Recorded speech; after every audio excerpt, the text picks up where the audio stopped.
Well, good morning, everyone, and thanks for coming out. I guess the first major session of the day. What I want to run through today is kind of a concept around hackers and security, but not from a fear perspective. Today, we're going to talk about how security is an enabler for new businesses, and in particular, as we look at things around smart building and infrastructure, what are the things that we should be doing in consideration of the hacking community that will alter the ways in which we do business? By way of introduction, I'm from a division of Irdeto called Cloakware. Irdeto has actually been in the business of helping our customers with security needs for about 50 years. We started in primarily media and entertainment and really helped a lot of those devices that are out at the edge of networks that are in an untrusted environment remain secure to deliver the services that our customers are offering to their customers. Through that, we've obviously been through many a battle and are now looking at other markets where we can bring this expertise. And obviously, IoT is a big opportunity for everyone, and it's one where we think we can add value. So that's who Irdeto is. One of the things I like to always start out with is this concept that we're kind of changing the way the world works. We all inherently know it, but it's important when we're doing designs to take a step back and realize, you know what, I don't have a fridge anymore. I have a computer that keeps something cold. I'm not driving a car anymore. It's actually a boatload of computers that are basically taking me from my home to work. And this is a concept that's very important from a hacker perspective because hackers don't tend to solely look at a target in terms of I want to get into a car.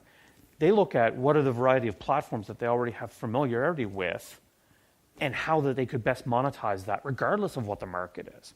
So this quote from Bruce Schneier a couple of years back, I think is a poignant one. And it is coming on a year or two older. I am seeing the change within the market in terms of how people view these things, but it is a very important starting point. It brings us to the aspect of hacking as a business. I think we're all starting to mature to the point where we no longer think of hackers as, the 16-year-old wearing a hoodie in the basement. Those days are gone. Hacking is a bona fide business, particularly for cyber criminals. It's also a bona fide business for ethical hackers that are helping all of us ensure that our businesses are solid and that we're able to offer those new capabilities to our customers. So hacking actually has two sides, right? There's both the cyber criminal side and there's the ethical side. We'll talk a lot today about the considerations and risks around the cyber criminal side. One of the key things here as well is to think about technology advances. The concept of open source, the concept of standard platforms, these are things that are becoming the underpinnings of a lot of our technology because it allows us to bring things to market faster and cheaper. But it also opens up to inherent risk when a hacker actually has an understanding of a particular platform. And even if you take a piece of source code and you put it in and you add a little bit of a tweak, they've already got a huge advantage in the fact that they understand the original open source, just as an example. Okay, I'm having the slide problem as well.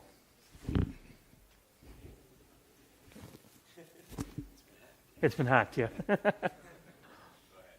Okay, so what we've been doing is we've been really kind of taking a step back and saying, if you're a developer of a product, and you may not necessarily have any security expertise, or maybe you actually have a bona fide security team in your company, but what it's important to do is to take a step back and think about things not from the standard specification and says, oh, this is the security I need to include, and not thinking about it solely in terms of what you're doing. Think about it as the overall ecosystem.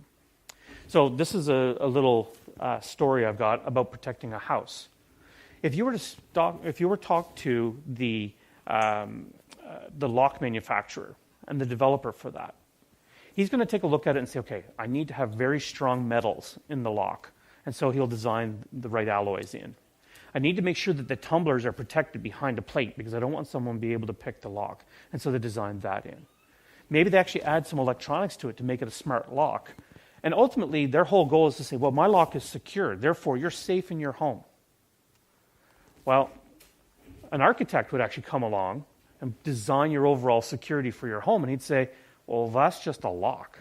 You need to steel reinforce the door, we need to put some sensors on the windows, maybe a bar on the basement windows, and a camera over the driveway. Now the home is secure. A hacker is actually not really looking at the home per se.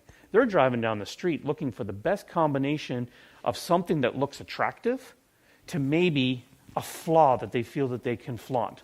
And so they'll pass by 2 or 3 houses that maybe look like they're well set up, and then he gets to a place and it has a shed.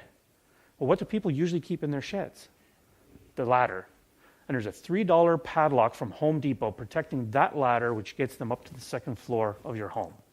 So it's important for us to realize that hackers look at things from a completely different angle than what we do. And so when we're planning out our businesses, we need to think about what are those things that we can do to think a little bit out of the box. Think about the way in which our adversary would come at it. And in that way, they're actually no different than any other competitor. What's my competitor doing today? How do I make sure that I'm managing my business around what my competitor is doing? And security and hacking is very much the same thing. So what do hackers look for? I think this is fairly well understood. But ultimately, things of value, intellectual property. If you're actually a software-based business that has gotten a fair chunk of VC funding based on an algorithm or an idea, that's something that sits in software and is something you need to protect, right? Personal information, particularly with GDPR and other initiatives throughout the world, we have to realize that data is very, very important to not only our business, but also to the people that we're serving. And so that in itself becomes attractive to an attacker. Strategic direction. That might say, well, how can someone hack into strategic direction? Think about the hack against the pacemakers a few years ago, where the whole goal of the hackers was to actually short the stock by doing an announcement. So what they did is they altered the strategic direction of that company in order to monetize it.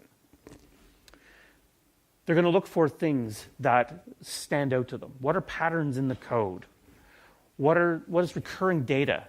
That might be interesting. How do I follow this through with a reverse engineering tool? Crypto functions. Obviously, if you're encrypting it, it means it's going to be important. So all they do is go through the memory map looking for a decrypt operation. Well, you just wait for the decrypt to complete, and now you've got all of the payload that you might be looking for. These are some of the risks that occur on edge devices when you may not have full trust of what that device is having to deal with. So if you put all these things together, ultimately, a hacker is looking for some form of leverage that they can cause a business impact, and that's what they turn into their profit. So let's talk about a real use case. It's interesting. I actually have the whole elevator as a service concept as well. So in this, we think about companies that are moving to offer more as services. This could be HVAC as a service, elevator as a service, could be any number of things. And to their customers, it's a huge advantage. There's CapEx savings, there's all kinds of operational savings, and to these companies, it also means that they're further and further entrenched into their customers, or so you would think. The big risk at that point comes from any type of reverse engineering or attack where an attacker may find a weakness and then sell that to someone else. Okay, so how do we turn this into a real world use case? Think about a company that's investing in the tool set that their service technicians need to go and service, whether it be elevators or HVAC systems. Okay, and they move ahead and they say, okay, we're going to put that onto an iPhone. We control the iPhone. We're using an MDM system, but yeah, okay, he can have his Gmail account and he can have some apps on the phone, but that's okay, right? Is that phone secure or not? The issue becomes a reverse engineer of that app can now be sold to a competitor in that emerging market who now actually steals a significant portion of the service revenue. And that service revenue is what that company was using to help offset the original cost up front of the goods to put in the infrastructure to begin with. So Service technician apps is a prime example of a really good advancement of smart buildings. It's a solid use case for both customers and vendors, but it opens up more risk that just needs to be factored into the way in which you do the plan. And I'll actually show you a bit more in a minute as to why we can make it more challenging and more expensive for hackers. So how do we protect software and devices at the edge? So this here is an output of Irdeto Pro. I'm not sure many people in here have used Irdeto Pro before, but what you'll note, if I can actually get the laser thing, decrypt verify, sitting. Yeah, it's right there. So decrypt verify, sitting there, fully visible to someone who's able to run this tool against the memory map. And this tool actually is available, I think, for less than $1,000. You can buy it on the open market. And to be honest, it is a really good product for reverse engineering. Our team uses it quite regularly, and it's astounding what you see popping out of it. It can actually build the call graphs. It can actually show you where the data is flowing. It'll even show you how the whole code tree can be optimized. So how does that actually turn into anatomy of an attack? So an attacker will actually start with, let's get the initial device.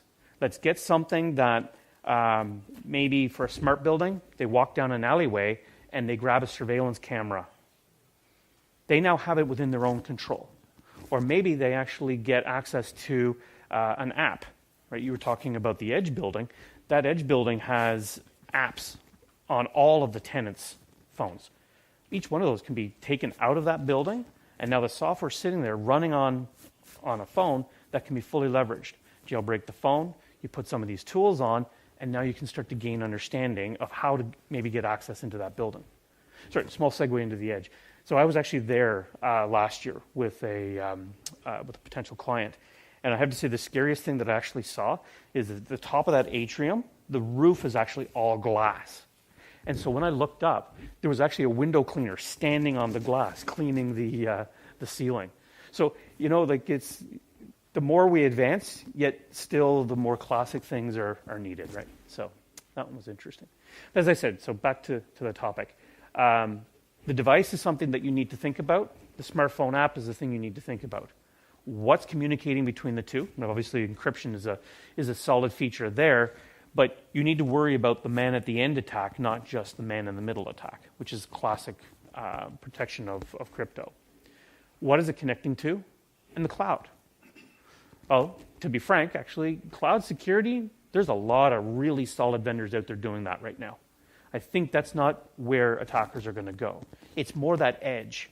That's where the data is coming from. That's where they can get access to devices. And now that we're starting to actually put compute back towards the edge, they've got more meat of things that they can get their hands onto. Sensor has some limited value, but if they can get into a gateway module, that now is real value to a hacker. What do? They investigate. They look for a particular weakness. And generally, this is the mode where you want to try and dissuade them quickly. If there's a way within their initial investigation, a hacker gets a sense that this is going to take them time, then they'll move on to a much easier target. Right now, easy targets are all over the place. Put in a little bit of effort, make lots of money. So when you're building up your plan, even just that first hurdle may actually stop a hacker at the investigation phase. They want to find that weakness and leverage it, find a way that they can kind of repeat it and do it over again. Get it onto a second device, maybe a third device. Now you've got an automated attack, and they've got something that they can really leverage against your business. So, why do we think that hackers actually have an advantage? Well, first and foremost, one of the interesting things about here, and let's come back to thinking about hackers generally, both the goods and the bads, okay? Hackers themselves, in the true definition of the sense, are people that like to solve a problem, right? They see a puzzle, they try to solve it, and they often come at things from a very different perspective than most of us. They actually think of it in terms of, well, how can I break into this, or how can I go out of the box? And so from that maliciousness, I'll call it, I think the cyber criminals have an advantage over a lot of the things that we do. Also, we talked a little bit about these edge use cases.